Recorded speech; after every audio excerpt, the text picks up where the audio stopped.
Here's something nobody wants to admit. The generation that gave us participation trophies and follow your dreams speeches, they were lying. Not maliciously, but they were lying. Boomer parents looked their Gen X kids in the eye and said, "Do what we did and you'll be fine." And they meant it.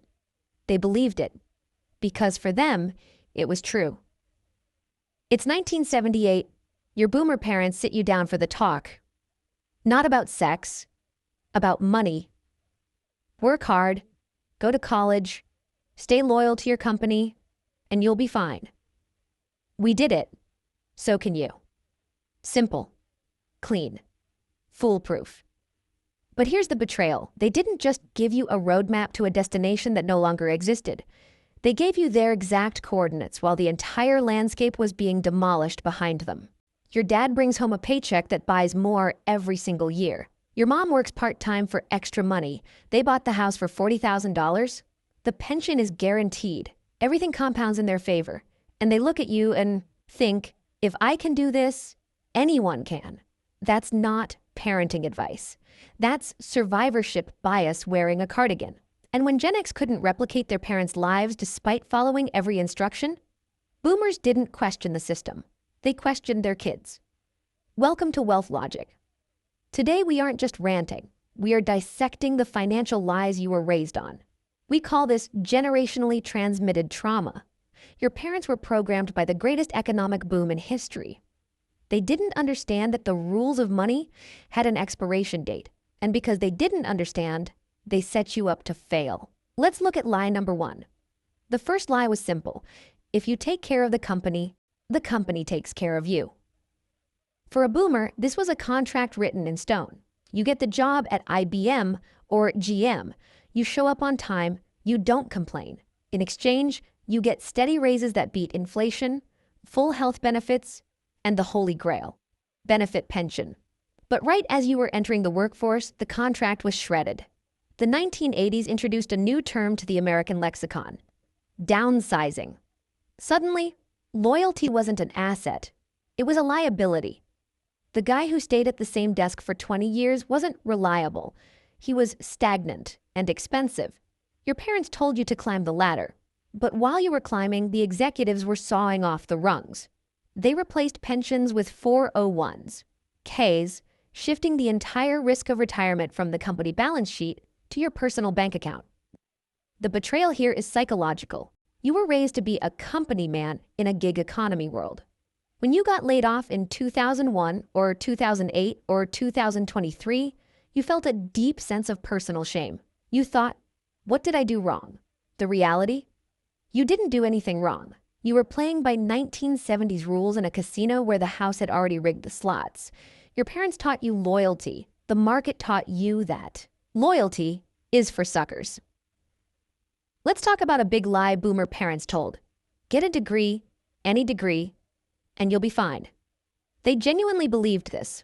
A boomer could major in philosophy, graduate with $2,000 in debt, and walk into a middle management job that paid for a house and 2 cars. The degree was a skeleton key, so they pushed their Gen X kids toward college with religious fervor. Don't know what you want to do? Go to college. Not sure about your major? Doesn't matter, just get the degree. And Gen X listened. They took on student loans their parents couldn't even conceptualize. $20,000, $40,000, $80,000, because mom and dad said it would pay off. Here's the betrayal. When tuition cost $400 a semester, just work your way through college was legitimate advice. When it costs $40,000 a year, that same advice is delusional. So now Gen X sits on student debt that will take decades to pay off, working jobs that don't require their degrees, listening to their parents ask, why don't you just go back to school? As if education is still the magic ticket. The worst part? Gen X internalized the shame. They don't blame the system or their parents' outdated advice. They blame themselves for choosing the wrong major, for not working hard enough, for somehow failing to make the formula work. Here's another psychological weapon boomer parents used without realizing it. Silence. Not about money exactly. They talked about money all the time. Money doesn't grow on trees. We're not made of money. But they never talked about struggle, about fear, about the mechanics of actually managing financial stress. Boomer parenting culture operated on one core belief. You don't air your dirty laundry. You handle problems privately. You project stability even when things are shaky. So Gen X never saw their parents anxious about bills, never heard conversations about debt or hard choices.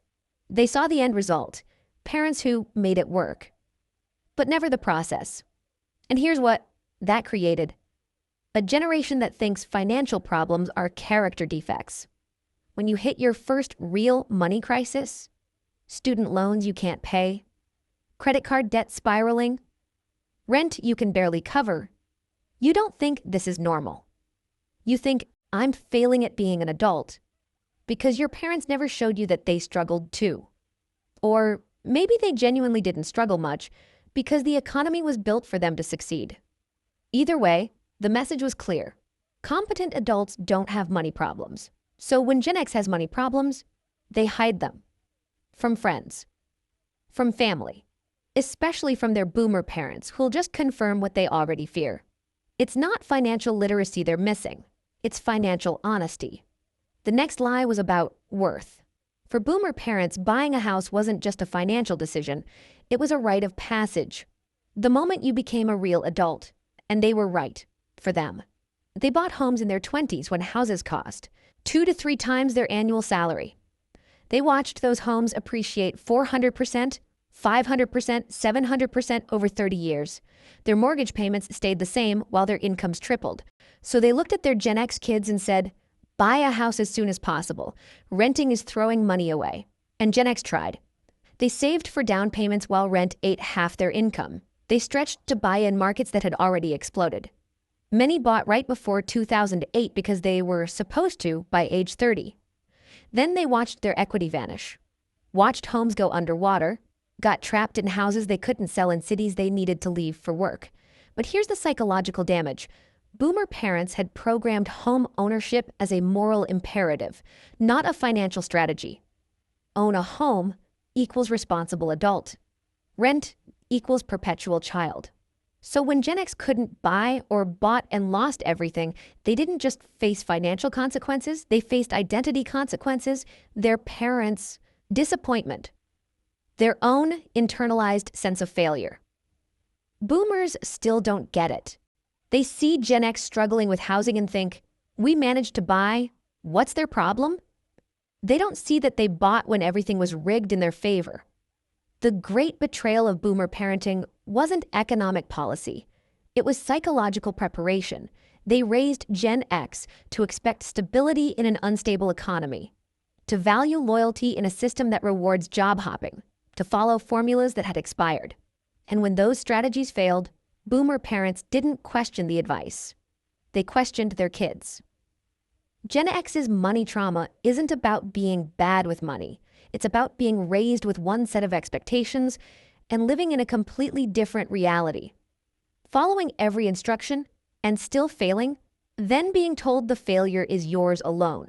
Drop a comment with the worst financial advice your boomer parents gave you that they genuinely believed would work.